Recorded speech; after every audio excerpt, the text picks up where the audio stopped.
Vous êtes bachelier ou étudiant des séries scientifiques. Vous aspirez à devenir un cadre polyvalent, capable d'appréhender les nouveaux défis qui gouvernent le monde des sciences et de la technologie. Entrez dans la grande histoire de l'École supérieure de génie industriel et biologique. Votre formation est assurée par des universitaires certifiés CAMES, avec plusieurs années d'expérience dans le domaine. ESGIB vous offre une formation dans les filières suivantes: génie biologique, génie des industries agroalimentaires, génie des industries chimiques, hygiène, qualité, sécurité et environnement, génie des procédés industriels. Les inscriptions et réinscriptions se poursuivent. Nous sommes à Sacré-Cœur 3 extension en face VDN. Pour tout renseignement complémentaire, appelez-nous au 33 867 0203, 33 867 0203 ou au 77 094 05 75, 77 094 05 75. Email esgibsub@gmail.com et GIP, la lumière du savoir.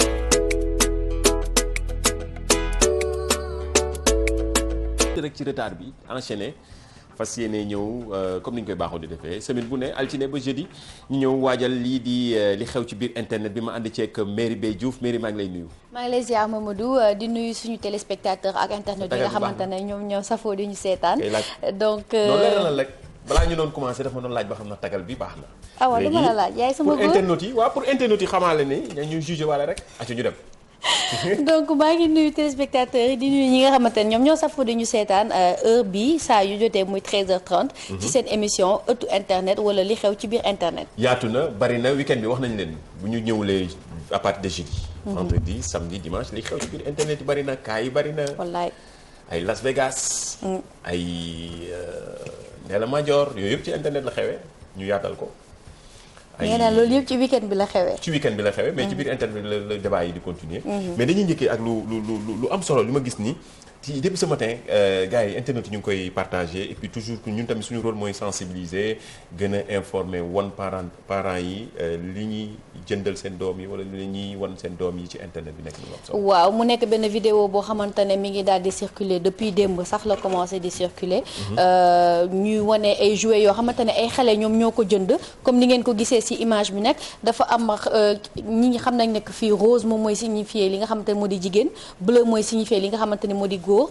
donc comme image bi ni mu leen wanee xale yi bu ñu jëndee tàngal yii nii ak jouets yi dañuy gis ñaari jigéen ñi donc rose di def ay bisous ku góor ki ak ku jigéen ki donc mu nekk loo xamante ne nii ba fa baaxul ci suñu xale yi ndax ci vidéo bi bu ñu ko visionné bi ñuy posé xale yi question ñoom ñu ngi répondre mais répondre juste donc ñu def toujours attention ci li nga xamante ne suñu doom bi moom la ñuy utiliser voilà ñuy xool tamit yi jouets yi fiy dugg voilà pour xale yi fiy dugg ñu am contrôle quoi. te ñii nii sax boutique lañ ko jëndee donc di ñaaxaale aussi boutiquier yi nga xamante ne nii nañu bañ waaw mais nañu bañ a rek parce que ñoom tamit dañuy am ay doom mais nañu bañ a def li nga xamante ne mooy gain bi rek di xalaat juste xaalis bi te xam ne que ne lii tamit baax parce que ay xale ñoo koy utiliser te dafay teel trop pour ñu daal di si wax li nga xamante ne moo di entrée de la sexualité. réaction yi bari na ci réseaux sociaux surtout Facebook depuis bi ñu partagé vidéo bi mairie di expliquer pour ndaw ñi la wax nañ ko ñun ñuy lancer un appel ci autorités yi ñu xool bu baax li ñuy ñu contrôler à peu près li ñuy dugal ci réew mi ndaxte réew bu nekk ak culture am tradition am ak li mu gëm il faut ñu respecter ko léegi nag gars yi par tous les moyens la ñuy jaaree. pour jéem a di nax. ci lépp nag médias yi ñu ngi ciy jaar gis nañu léegi télévision yi yenn ci télévision yi nga xamante ne surtout médias étrangers yi la ndaw ñi seen dessin animé yi. ni ñu koy dugalee te loolu tamit vraiment nekk na lu doy waar. jamono ji c'est l'entrée de l'homosexualité en fait la ñuy bëgg daal di dugal donc nañu attirer attention nit ñi muy homosexualité muy sexualité boo xamante ne ni c'est trop tôt chez les enfants parce que comme ni ngeen ko gisee homosexualité ndax rose mooy ñaari jigéen que li ci des li donc il faut que ñu daal di surveiller li nga xamante ne moo di xale yi bu ñu leen yónnee tamit wala jouer bu ñu leen jëndal et même dessin animé yi nga xamante ne ñoom ñoo nekk di ko seetaan. nekk na lu yéeme moo tax ñun tamit dañu bëggoon gën a sensibiliser ndaxte image yi ñuy gis ñu koy partager ci réseaux sociaux yi ci suba ba tey wala ci week-end bi yëpp wax nañ la diggante week-end beeg léegi li fiy jot a jaar dafay bari dañ leen ciy seggal lenn rek. mooy di ñëw partager ko waxtaan ci xam naa lii sax nañ ci jël benn spécialiste mu wax ci ak ñun ci jamono ji ñu toll ak réseaux sociaux yeeg yu ni mel ndaxte tout lépp ci li xew ci biir internet bi. seen émission bi nga xam ne moom ngeen di xaar ci heure bu baax bi waxtu bu baax bi comme ni ñu koy waxee ni ñu koy tàmmoo di waxee maa ngi en ñu jël ma xool réaction internautes yi. ni ñuy réagir waxaguñu sa tooñ nag bu kenn waxagum ci tagalu mairie bi ba ci kanam. est-ce que ñu ñëw ci ba ci kanam mais mairie am na beneen vidéo boo xam ne partagé nañ ko ci réseaux sociaux yi surtout ci week-end bi. waaw mu di éboulement bi nga xamante ne fële la amoon ca Corniche Dakar. donc dañu jékki-jékki affaire yi màbb ci kaw oto yi. mais lii moom ñëpp di laajte fan la woon. waaw mu nekk lu grave wetu Lagon 2 la nag. surtout voilà wetu Lagon 2 la am mais heureusement kenn nekkul woon ci oto yi. donc il y a pas eu de blessé dañuy xam nga fii si Corniche bi ay oto dañ fi faral di gaare di wàcc di féexlu. donc éboulement bi dafa daal di am lii tamit ci week-end bi la daal di am ñu ñuy yëgal nag ne en tout cas li autorités yi déclaré mooy que ne taw yi taw bu bëri bi moom moo daal di créer li nga xamante ne moo di problème bi. ndax corrosion bi dafa daal di ñëw ak proximité bi nga xamante ne mooy géej bi gravats rochers ak particules yi dafa daal di wàcc. daanu ci kaw oto yi mais nee nañu daal en tout cas dinañ def seen kéemtalaay kàttan ba lu mel nii dootu fi amati. jaaxal na ñu bari. am na sax ñoo xamante ne ñu ngi naan est-ce que Lagon 2 sax est-ce que Lagon 2 nekkul en danger. loolu mën na ne.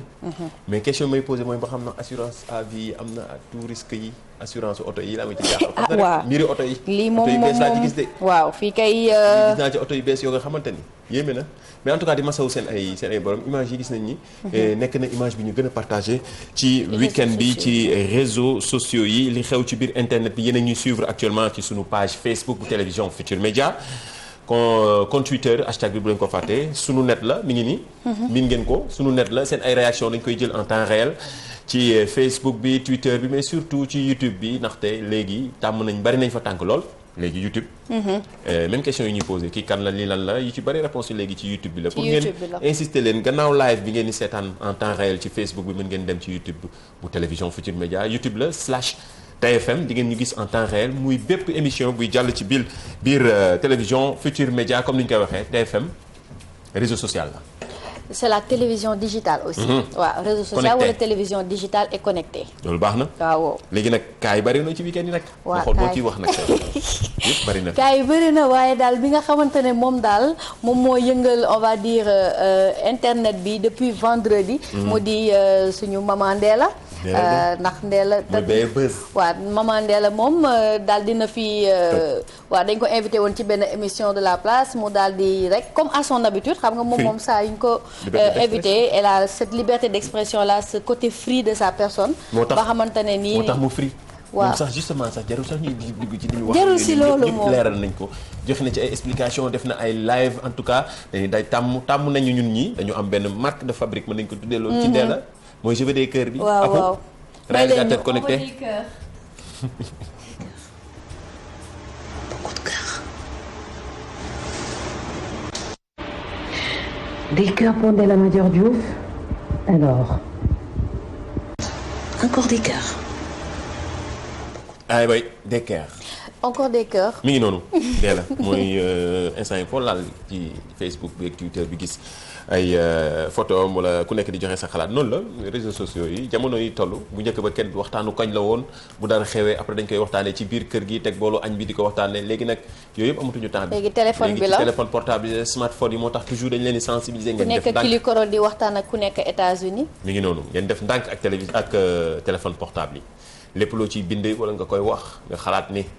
dara du effacé wu ci internet te loolu am na solo réputation dafa daal di am solo ñëw nañ si ñëwaat si donc ngeen def très très très attention parce que léegi nekkatul monde bu ndaw bi mais c'est le village planétaire. parce que comme ni ma ko waxee léegi ki nekk Kulikoro wala Dakar mi ngi wax ak ki nga xamante ne moo nekk États-Unis wala même Australie te wax yi yëpp benn la donc ñu daal di def très très très attention. jaajëf loolu am na solo heure bu baax bi. gis naa ni commentaire yi yéen a ngi koy amal bu baax ci page officielle bu télévision Futur Média page Facebook bi TFM boo leen ko defee di ngeen gis logo wu TFM rouge blanc di ngeen ko gis ngeen liker page bi déjà après en plus ngeen mën di suivre émission yi en temps réel leneen li di jaajëfal bu baax suñu mbokk internautes yi jaajëfal bu baax aussi suñu sponsor officiel Djily nekk rond-point cité Kër Gorgui.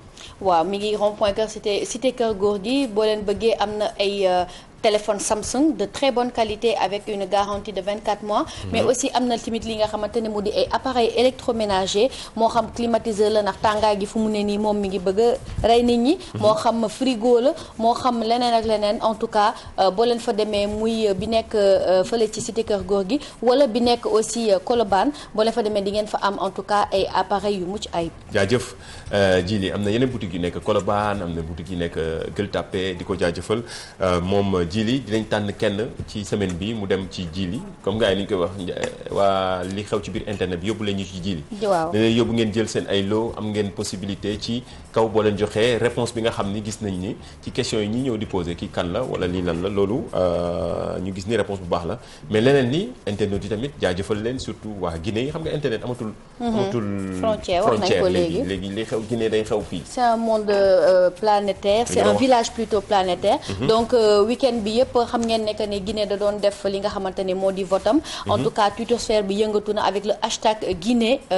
Guinée vote 2020. donc ñu ñun tamit ñu koy suivre bu baax. ñu daal di ñu yëgal que ne il y a 541 089 électeurs. foofu ca Guinée ñoom la ñuy xaar et 15 000 bureaux de vote yoo xamante ni c'est réparti sur l'ensemble du territoire pour élire ki nga xamante ne moo di futur chef d'État bu nekk Guinée.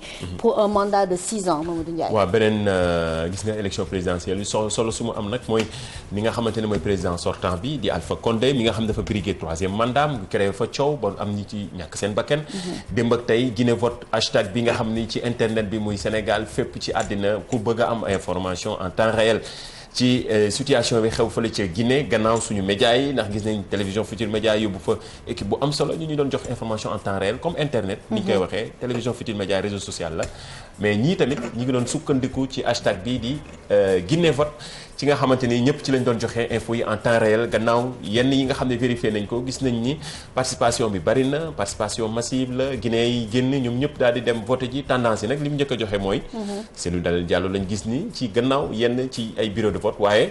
résultat kenn du ko xamee ci ay bureau de vote rek li ñuy dajale leen lépp ñi ngi xaar commission électorale bi daal di joxe résultat officiel yi. Ndiaye def nañu ñoom sur Twitter bépp guinéen bu nga xamante ne dafay daal di voter rek. day daal di def photo bi ak voilà challenge ak carte bi. daal di voilà ak sa carte électeur ak sa loxo bi daal di ko photo daal di ko posté si Twitter bi daal di ne j'ai voté donc pour dire que guinéen ñoom si boppam ils se sentent vraiment concernés par li nga xamante ne mooy élection présidentielle yi. mais surtout taxawaayu internet tamit am na solo ndaxte yu d'habitude genre élection yi muy am ci dëkk yi. africain yi ñu yeggee ba ci cappaandaw gi wala desul compte yeeg yooyu gars yi dañu coupé internet bi. waaw ñu ngi ko doon njort foofu ci Guinée. mais gis nañu démb ak tey blogueurs yeeg ñi fa dajaloo woon kenn jox ñaawlu lu nu mel te loolu am na solo dina tax ñu ci nekk ay élections transparentes. loolu am na solo am na benn vidéo bi nga xam ne suñu mbokk guinéens yi ñoo ñu ko envoyé di remercier bu baax seen. internautes yi mais surtout mobilisation bi nga xam ne Guinée yi def nañ ko ngir dem voté ji loolu lu am solo la ñu déglu vidéo suñu confrère bi wala koo xamante ni ku ñu ràññee la foofu ci mbiri internet foofu ci Guinée di Alpha Diallo. Bonsoir, c'est légalement la fin des opérations du vote. Une occasion pour nous de remercier toutes nos équipes qui travaillent ici pour recueillir des données, ceux qui sont sur le terrain qui remontent des données, mais aussi toutes ces personnes-là qui ne sont pas dans le réseau, mais qui ont collecté des informations, tous qui sont sur Twitter, qui collectent, qui diffusent des informations sur ce processus électoral. Merci beaucoup. C'est ainsi que nous allons avoir un processus électoral transparent et crédible. Une autre phase commence, une phase très importante, une phase cruciale, malheureusement dans laquelle on n'a souvent pas assez de moyens pour agir, pour surveiller. Mais j'espère qu'avec l'engagement citoyen de tous et chacun, nous allons pouvoir rendre cette phase-là aussi. Bonsoir. jaajëf Alpha di ko jaajëfal di jaajëfal aussi internet yi di wax ni internet lii la dina jariñ lu am solo pour ndaw ñi yenn élection présidentielle gis nañ ci kaw Sénégal référence la ci àddina ci mbirum élection mobilisation bi nga xam ne ndaw ñi dañ koy def ci mbirum gën a leeral élection maanaam jàpp ci comme nouveau média donte nekkatul léegi nouveau bu bees non du nekk man du ma ne sax nouveau média la mais je pense que maintenant internet c'est le 5e pouvoir. boo moytul sax il est en passe de devenir le premier pouvoir parce que internet maintenant fait et défait lépp li nga xamante ne moo di chef d'état wala ministre. parce que gis nga fàtte woo printemps arabe bi li fi dool di woon am. internet la daal di jógee. ba indi fi li mu fi indi. fii tamit grâce à internet ñu ngi daal di mën a suivre lépp li nga xamante ne moom mooy xew ci élection Guinée yi Sénégal tamit c'était pareil aussi nit ñi ñu ngi ko doon suivre et en temps réel nit ñi dañ doon joxe li nga xamante ne moom moo di résultat yi bu amee et incidence donc c'est-à-dire instantanément di nga xam lan moo xew te di nga mën a rectifier le tir donc on va dire que internet c'est le 5e pouvoir actuellement. jaajëf hashtag bi Guinée vote la pour suivre en temps réel li xew ci actualité comme élection yi présidentielles yi fële ca Guinée comme ñun TFM ni ñu leen ko doon wone démb ak tey gis nañ suñu envoyés spéciaux yi xibaar yu wér te wóor yi ñu leen doon jagleel yéen téléspectateurs yu télévision Futurs Médias jaajëfal gars yi internet dafa xew de. waaw dafa xew moom léegi de nii surtout pandémie bi dañu doon wax naan dafa changé yëf yi télétravail. xam nga yenn événement yu bari dañ ko doon def en visio. waaw ren gàmmu sax dafa fas yéene nekk gàmmu digital. waaw gàmmu digital parce que déjà daal di nañu waxoon ne que ne gàmmu du am bi yoon donc à l'impossible nul n'est tenu. comme gàmmu du am directement. donc nañ ko nar a def li nga xamante ne moo di gàmmu digital. donc du ñàkk dina am aussi ay hashtag yu génn du ñàkk dina am en tout cas lu daal di xew. mais di daal di rek aussi indi leeral que ne Moustarchidine ñoom nee nañu Tivaouane la ñuy daal di gàmmu. waaw ñoom dinañ gàmmu mais bii gàmmu bi moom gàmmu rajo télévisé digital bi am na solo. di ab ay ndaw yu dajaloo yoo xamante ni soxlu ci nekk ay talibé tijaan nekk ñoo xamante ni ñu ngay diggante Tivaouane ñu nekk lu am solo li nga xam ne initiative bu am solo la mais surtout innovation la. ndax dina permettre ñu mën di def burdu yi ñi ko daan teewee di déplacé wu di dem Tivaouane naka ñëw doon nañ ko mën a suivre ci internet bi di wax ni jamono ni toll internet. yegg fa moo tax ñuy créer initiative yu baax yi yu am solo yi moo gënoon ñu ne gàmmu amul rek ku ci nekk toog wala ku nekk di gàmmu ci kii. comme ñu ngi jàng par internet kay di def ay cours par correspondance donc. gàmmu digital voilà mën na am waaw. ndax ñaani moom benn la. mais internet tamit day partager ay nit de. boo defee lu baax. ñu àddina bépp yëg ko. waaw ñu woote la couronné la.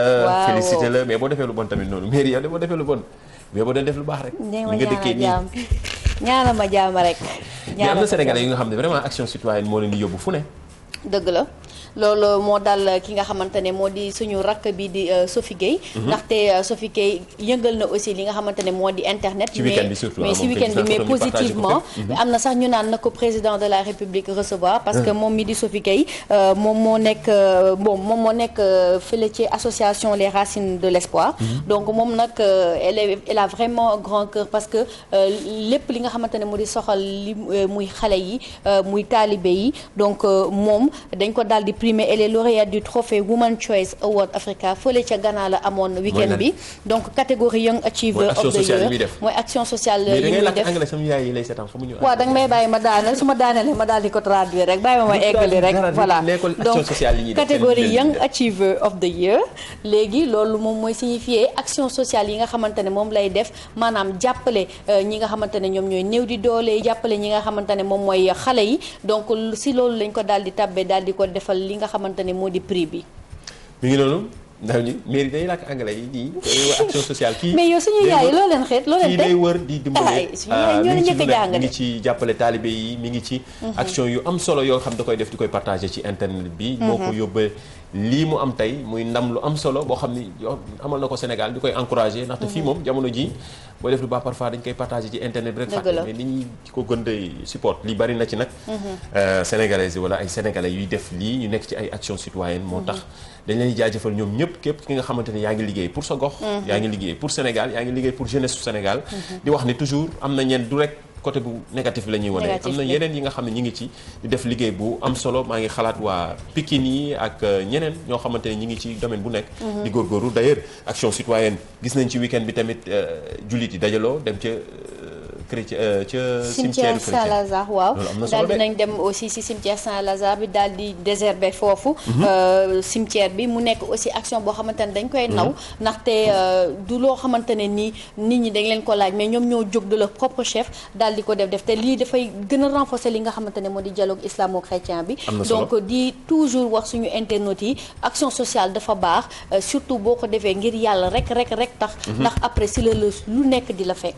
jaa ngeen jëf seen action sociale wax nañ leen ngeen def ci seen koñ seen gox loo leen ci munti def hashtag bi sunu net la boo leen ñu ko partagé comme nii dañ ko jël partagé ko ak téléspectateurs yi partagé ko ak sénégalais yi ku ci nekk gis ni ndaw ñaa ngi góorgóorlu ku ci nekk sa koñ sa zone voilà di ko def liggéey bu am solo et grâce à internet di ngeen partagé ñun tamit ñu partagé. pour téléspectateurs yi ku ci nekk gis wax nañ leen ñun dañuy relayer rek yenn xibaar yi nga xam ne mooy daw ci diggante internet beeg li xew fii ci jamono ji ñun tamit ñu ñëw daal di koy partagé ndoo ak yéen leneen li mooy image du jour. waaw image bi nag gis naa ne fu ne ñu partagé ko. waaw mais c'est parce que nag c'est vraiment une image boo xamante ne c'est une image parlante loolu la ñuy wax image parlante. image bi moom li muy wax moom. donc gis ngeen ko c'est benn cliché la boo xamante ne mi ngi door a juddu mi ngi daal di xëcc li nga xamante ne moo di masque gynécologue bi ko accouché donc c'est le docteur Samer Chaïb. donc photo bi nee nañ ça a été prise le 5 octobre 2020. donc di remercier rek photographe bi nga xamante ne il a su capter comment dire l'instant mais lii tamit période Covid bi ñu nekk. dafa daal di significatif daal. li daal mooy doy na Covid baax na. gone yi juddu dafa découragé moom tamit ñoo ko gën a sonn ma ngay jooy jàpp bopp bi ci àddina ñu ko jiitu ci àddina ñoo gën a sonn ci Covid bi mais li mu def nii image bi garaaw na rek xëy na c'est annonceur de bonne nouvelle image bi mérité na prix Pulitzer mais xëy na annonceur de bonne nouvelle la waaw peut-être ci 2020 peut-être yëf yi dafa jeex waaw gone gu juddu de xam nga dafa pur waaw xamul dara waaw jékki-jékki xëcc ko noonu xam naa loolu mooy sonn nañu ci kii wala arrêté affaire yi jeex mais image bu am solo apu wane waatal image bi internet yaa ngi demandé waat image bi nekk na image bu am solo bu nga xamante ne gis nañ ni ñu ko doon partagé wax nga ko depuis le 5 la depuis le 5 octobre Turquie waaw Turquie la xewee Turquie la way su ma fàttewulee dama ko xalaat doon entre Turquie ou Liban mais en tout non c'est au Liban je pense parce que le médecin le gynécologue c'est un Libanais oui entre Liban ak Turquie daal man maa jaxasawul sama ci sama bopp lii jàll ci internet bi dafa bëri da ngay gis ay information ba da ngay fàtte dëkk yi sax maa ngi jàpp entre Turquie Liban nekk Liban la waaw Liban la parce que c'est un médecin libanais am na solo léegi nag ñu ñëw ci rubrique bi gars yi di xaar lii lan la kii kan la vendredi ñu ngi leen bàyyi loon benn image. waaw ñu ngi leen bàyyi loon benn image donc boobu moom daal di tardé balaa ñoo wàcc defe naa réponse yi wàcc ne mu di Serigne Modou Kara Mbacké donc moom nag ñëpp xam nañ ne que c'est un chef religieux et leader politique sénégalais moom mi ngi judd le 5 septembre 1954 fële sa Thiès moom nag moom mooy sëtu Mame Thierno Birahim Mbacké donc frère cadet du fondateur de la confrérie des Mourides moo di Cheikh Ahmadou Bamba donc moom nag chef religieux la te moom moo créé li nga xamante ne mu di Kara Sécurité benn organisation la boo xamante ne c'est une organisation privée moom la ñuy woowee les commandos de la paix donc voilà ñoom ñoo daal di reprendre les codes de l'armée tout ça là et aussi xam nañ ko comme une figure politique ndaxte joué na rôle rôle bu am solo ci li nga xamante ne mu di politique sénégalaise gisoon nañ fi que ne apporté woon na fi soutien am kii di président Abdou Diouf en l'an 2000 le 11 mai aussi 2004 il a fondé son parti parti de la vérité pour le développement muy PVD boo xamante ne ni moom mooy un des premiers partis en tout cas à revendication religieuse et politique du mouridisme. ñi ko trouvé bari nañu internautes yi gis nañ seen ay réaction yéen ñëpp app bu ñu mënoon won réaction internautes yi bi ñu posé question bi ñu wane ni ñoom ñëpp gis nañ ni ku ci nekk trouvé nañ Serigne Modou Kara bi am na d'ailleurs keneen ku ne Kara mooy lion ci arabe. waaw xaw ma ko woon ñoom ñoo ma ko jàngal de. waaw mais comme je t'ai dit rek ñun dañuy jàngale. tweet boobu de amoon nañ ko de mi ngi nii nee na Kara moom mooy signifier lion ci arabe. tey moom jàngal nañu lu bees la lu am solo la loolu. loolu moom même man mi sax xawuma ko woon. oui internautes yi seen réaction yi bari na gis nañ seen ay réaction ci suñu page Facebook bu télévision Futur Média surtout bu ñu posé question kii kan la intérêt bi ngeen ko jox ndaxte ku nekk day ñëw wane def biographie am loolu am na solo ah. am na solo surtout ñi nga xamante ne dañuy dem defi ji ay recherche ça se voit donc genre comment on dit cours histoire 2.0. waaw cours histoire 2.0 la ñuy def. mais histoire yi jàpp la waaw mais taxul nag yenn saa ñu daal di jóge ca histoire bi daal di ñëw ci jamono tey ji waaw daal di gën a yëngal seen xel yi rek ñun loolu lañ fi indi voilà donc tey kan lañu leen bàyyil kii kan la tey voilà mi ngi noonu waaw tey jamono la laaj bii tamit war naa mën a yomb de dañ koy gaaw trouver dañ koy trouver temps yi moom sa yaram ñeneen ñu ko trouver du am ñeneen ñi ko fausé sax xamoo nga foog genre mairie yi bari nañ ci suba ngeen indi ñu réponse bi kii kan moo nekk ci ginnaaw photo bi kii kan la ku nekk koo xamante ni duñ ci wax dañuy bàyyi ba suba bàyyi leen nag question bi lii lan la bi am na benn question bu ñu fi bàyyi woon nag mairie nii bii gis naa gars yi di trouver di poser question nu ne mais waxoon naa la ko keroog ne woon naa la affaire de littérature la mais kii de am na ku ci ne parce que dafa gis 88 00 yemale ko foofu li ñu laajte rek la gis moom simple cherché wul de midi à 14h pourtant nag trouvé na ko 2820 loolu lañ laajte noonu lañ ko laajte dafa xoolul bu baax mathématique wala scientifique tubaab la ay xoolul bu baax kon nag mais ñi wax see bi bari na tamit de waaw ñi wax see bi pare na mais parce que da ngay ça dépend de ni nga koy gisee rek et man kenn trouvé ko mais man A bi laa fa 2820 laa ko jàppee waaw 2820 mais réponse D bi aussi c'est bon mais D bi loolu laa la bëggoon wax D bi 2800 waaw mais beneen bi tamit boo ko liiree A bi tamit sa day jàll soo ko xoolee du point de vue littéraire ça te donne 28 tu as les 28 et 20 xoolal loolu tamit Ndiaye. réponse A ak réponse D yëpp moi je valide les deux bu doon tey copie la ma jox leen réponse D mooy. 2 8 waaw man D nag laa gisoon gis moom benn réponse. man nag A laa gis. ah bon am na ku ne A. waaw 2 8 comme d'habitude aux antipodes. mais c'est que 0 bi dafa nekk au pluriel. est-ce que 0. waaw mooy B. waaw ok. mais A bi tamit da ciy bokk du ma lâché. réponse yi bari na gis nañ ku ci nekk def C. li moo ci neex mais en tout cas ku nekk xam ni 2 8 2 0 voilà joxe nañ ci ay réponses am na beneen question tey bi ñu lay indi lii lan la lii lan la ñuy xaar suba bii. waaw bii nañu xale yi wax lii ñun ñoo ci fooy xale yi léegi est-ce que fooy nañu. jamono 1980 yi. 2000 nañ ñu wax lii lu mu doon nga foo. pourtant 2000 mën na am yenn quartier dañ koy foo ba léegi. ñun fooy nañ lii. yow moom magum njàccaar nga yow bokk. daf ñoo gaañ.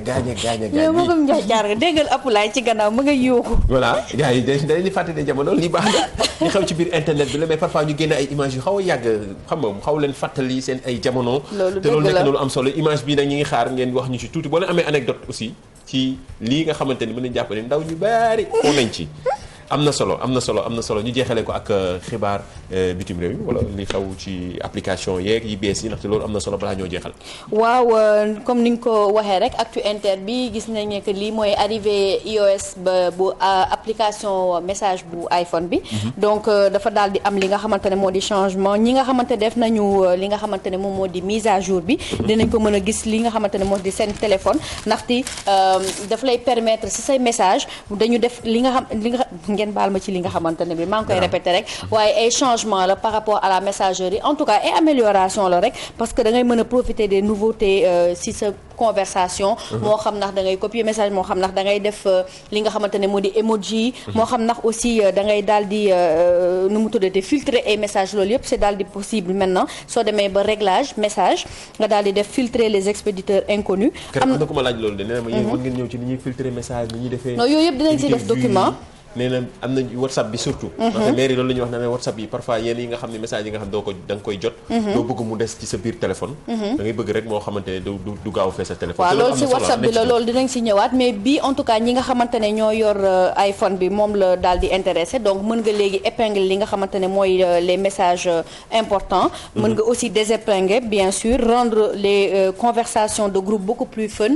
avec des couleurs avec des emojis boo leen ubbee conversation yi ngeen am info yeeg yooyu donc loolu dafay daal di fonctionner comme WhatsApp mais du WhatsApp baax na waaw messagerie iPhone la ñu daal di ko préciser bokkul ak li nga xamante ne moom moo di WhatsApp mën nga aussi mentionner des participants da ngay taper juste le nom de la personne si message pour intervenir donc c'est le même système que WhatsApp la ñu indi si li nga xamante ne moo di messagerie bi loolu baax na lii baax na balaa ñoo tàggoo am na beneen internet moo ñu nañu mariage mbaa ci ba xanaa doo leen ci wax ma ne ko si dañ koy souhaiter heureux ménage kay envoyé ñu photo am gis nga lii def na lëmbe na réseaux sociaux yi ci week-end bi gis naa léegi internet yi ñoom ñëpp di ko kii xam naa leen marqué le fait que mu marié wu di ko souhaiter heureux ménage moom à elle gis nañ ci statut yeeg ci snap yeeg whatsapp yeeg ku nekk doon ko partagé di ko souhaiter heureux ménage lañ koy ñaanal bu mu gis dara lu mu ragal ci biir sëyam bi dans cette nouvelle vie donc yal na ko yàlla defal tawféex jaajëf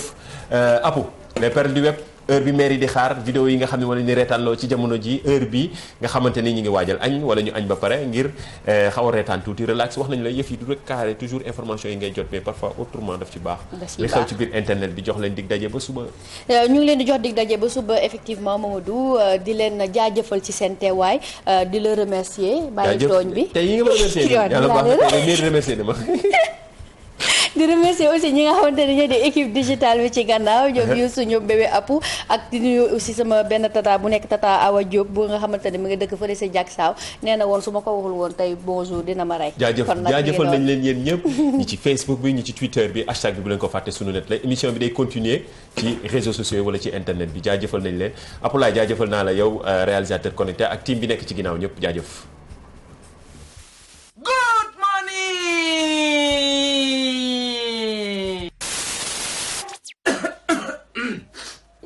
lan la lu xew soo si màggal gee ma bàyyeegul ba tey ngari baax màggal gi damaa jël li ma lekk bari dama ni la màggal gi sama koll bi dama koo duy ba sama bët yi di affiché espace insuffisant li ma gën a yéem nag ci màggaluk ren mooy maa xëy di lekk 8h ba 5h dama ne bi gars yi naan timis jot naam jotul maanaam bi jant bi lang ñu ni ma daas gëlëm complet ngari daas gëlëm complet ma ni ko waa jëwriñ lii lan la mu ni ma añ ma ne ko waa jëwriñ nag taxawal kon man bernde ma doon lekk suba ba léegi lu mu doon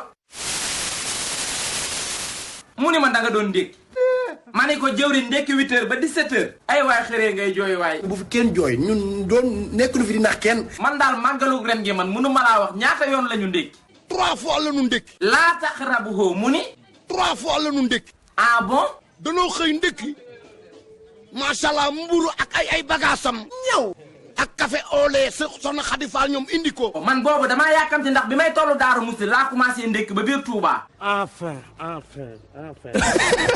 waaye laax ya moom fa la ma fekk. laax yoo xam ni. waaye nag man yàlla dafa def ay laax dama cee xërul gis nga bi ma nee salaamaaleykum bi ma dóoree ñetti mbanee laax bi ma ko lekkee damaa doyal sëkk man laax tuuti rek ñetti mbana rek doy na xëruma ci daal. laa bissi na. waaye bàyyi booy ginaar ya nag. ñu ngi njoñ ginaar yi.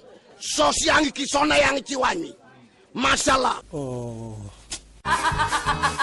waaye nag baay booy yow dafa mel ne yaa ngi ci ndékki li ba tey. ndékki laa la wax. macha allah. yii macha allah man kay li may laaj mooy liiru yow ñi màggaliwul ren nan lañ ko dundee. ñoo xam seen affaire la. xam naa ni moom ku bàyyiwul heure bu màggal gu jub see ngay saboote. di nga dégg sa musiba. mais ay duma màggaleeg ay positif ak ay négatif ak yu kenn xamul.